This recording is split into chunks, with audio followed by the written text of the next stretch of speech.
I want to talk about something with Dungeon Meshi, because we caught up. We finally have watched up to the most recent episode, which is like episode 18 or something. So the Delicious in Dungeon. Is it still good? Yeah, actually. The show's great. I love every single episode. It is just consistently... Every single episode introduces something interesting. It does... It hasn't, like... It isn't one note, though. So, at the start, when I was talking about those first couple episodes we watched, every single episode was some cool new food thing. And the series pretty much goes like that for a while. For like a bit, maybe like half... Like, I'll say like 10 episodes. And then you hit this point where they finally get to like this major impasse in the plot that they've technically been building up to. And you're like, oh, okay, well, we're already here. So what's going to happen? And it stops being about the food for a little bit. It stops doing that. But it replaces that with really good character writing. I wouldn't say replace, but it now the focus is on, I'm really interested in what's going on with these characters. So you take away the main gimmick. I think it's a real testament to the writing. You take away the main gimmick of the show, and it still stands up. And in fact, it's really, I think it's really well executed in that sense, because that gimmick hooks you in for that first half of the series, that first big chunk. And that's where you get all this characterization. That's where you develop and kind of establish the characters' relationships. A bunch of other, just, fleshing them out and stuff that might seem kind of fluffy at the time. But it's just adding to the group and their whole dynamic and how they feel about each other and all that. And then they take the gimmick away, and you're left with characters who are actually still very fun to watch. I loved the whole Red Dragon arc. It's like a 3 or 4 episode arc, and it's really interesting. So I'm still recommending it. I'm really curious. I want to see where it goes next, dude. Like I just wanted more. I just want more. But I want to talk about something that just occurred to me while we were watching it. So there are like 2 characters in the show, and I have tried to stay away just for, I guess, I just don't want, I like to go into things, if I can help it, I like to go into things without a ton of prior knowledge of where it goes. So I was trying to kind of avoid spoilers, but I saw a bunch of stuff about the elf character Marcille and the sister of the main character, Fallen, who is... she gets eaten by the dragon at the start of the series, and she's who they're trying to rescue. And about them being all lesbian for each other. And up to a certain point in the show, I was like, okay, well, are they real? Because we get a backstory, like, oh, they were friends when they went to magic school, and there's a couple points where Marcille says that she just wants to get to Fallen and just, rescue her. And I was like, okay, are they actually like have something romantic, or is this just people on Twitter seeing two characters interact one time and going, oh my god, they want to fuck, they want to make out sloppy style. And then, because I was like, oh, well, it hasn't been proved to me yet, basically, that she has any kind of romantic inclination for Fallen. And then Fallen comes back, and there's a little episode of the group kind of like recovering from the battle and all that, and some stuff between Marcille and Fallen, and I thought they were gonna fuck on the spot. I thought they were installing a fucking Cedar Rapids in the dungeon, dude. I was looking at Kat like, what? Are they gonna fuck? like they're all getting ready to go to bed, and Marcille's like, uh-oh, we only have one bed for the two of us. And she's like, and it's crazy is the show doesn't even call attention to this as like a gag or anything like that. She's just doing this. She's just doing this on the side. She's like, the way she's just lounging on the bed, Marcella's like on her front, with her little like legs kicked up in the air and her nightshirt like hitched up a little bit so that her ass sticks out. And she's like, oh, wow, we haven't slept in the same bed since school. And I was like, what do you mean by that? What does she mean by that? And like the scene with them like taking a bath together that is so like insanely sexually charged. It's like, whoa. She is super fucking lesbian for her. Unbelievably so. And then stuff in even a few episodes after that of the way that she reacts to fall in when certain things happen. And it's like, oh wow, no, I 100% believe that she's into it. She loves those big white girls. And something really interesting occurred to me. So in real life, let's just say for instance, if you're a man, you don't have to have sex with a man to be gay. You just have to be attracted to men. Right? Like, your sexuality, you exist. Right? You exist as your own person. And you exist kind of regardless of whether or not other people are perceiving you or know of you. And you can be gay or whatever. Like, any aspect of your personality is as real as you experience it, right? You don't have to demonstrate being gay by smacking up other guys with your lips. But in fiction, you kind of do, right? Like, okay, I'm sure I am not the first person to make this observation.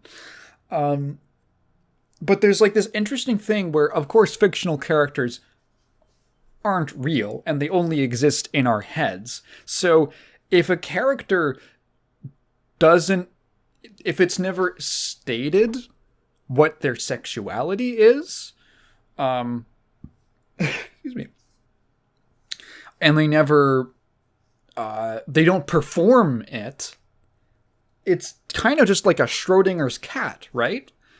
Schrodinger's gat. See, I know the lingo. I'm with the kids. I know what the kids talk about. It's Schrodinger's gat. Schrodinger's gay. And I just think that's really interesting because it poses this strange, I don't know, is it a predicament for representation?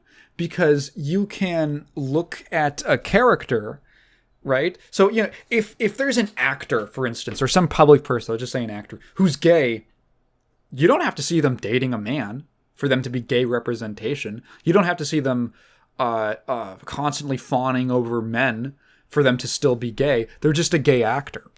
But if a character has to be, like, it has to be proven to the audience for them to be gay. Unless it's some, like, unless you get, like, really, like, stereotypy with it. You know, you make them some kind of, like, outrageous, flaming homosexual caricature. Which, mind you, does exist.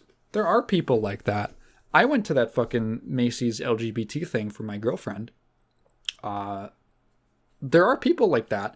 But you don't have to be, of course, right? Where, you know, you can infer. You can infer. You can take an educated guess. So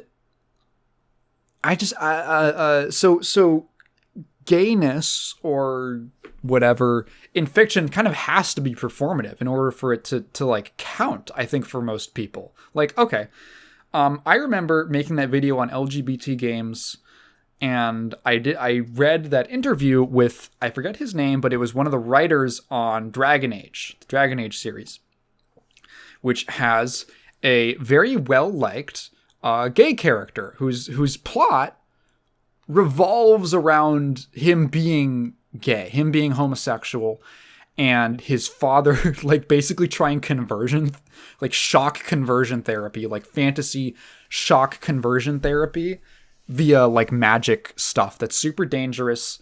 And like the whole plot line is about that, right? And it's very heavy-handed what is going on and what all this is a reference to. And the writer was talking about writing gay, writing representation into stories. And one of the things that he said that I thought was interesting was, in order for representation to kind of get through to people, you have to be like, sometimes you have to be really overt. Like, you can't be subtle about it. You have to like kind of put it in their face to some extent that like, no, this is a gay man. This is a metaphor for shock conversion therapy. And stuff like that. Otherwise, it'll just, people can deny it or something. You have to make it like unquestionable.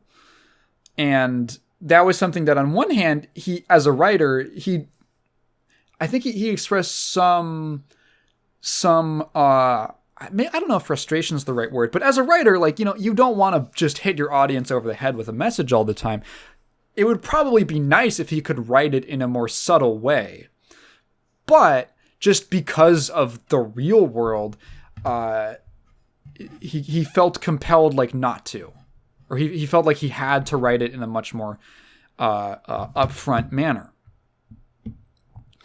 And I think that's interesting. Like, even so, I've heard of this. There's apparently some kind of a little squabble in the LGBTs with bisexual people who are in relationships with people of the opposite gender. So because they quote unquote appear straight. So I think number one, there's some loathing isn't the right word. What am I thinking of? Not loathing. Dude, the word it was in my head. I literally used it, the resentment. I think there's some resentment from homosexuals because if you're bisexual, you can date someone and look like you're straight, right? Doesn't make them less bisexual. It just, it's not a fucking, and also like it's their business, right? Like it's their fucking business. Who they're attracted to and who they're dating. You're not, it's silly to say you're obligated to date someone of the opposite of who, or of your own sex, just so that you can prove that you're attracted to men and women. That's silly.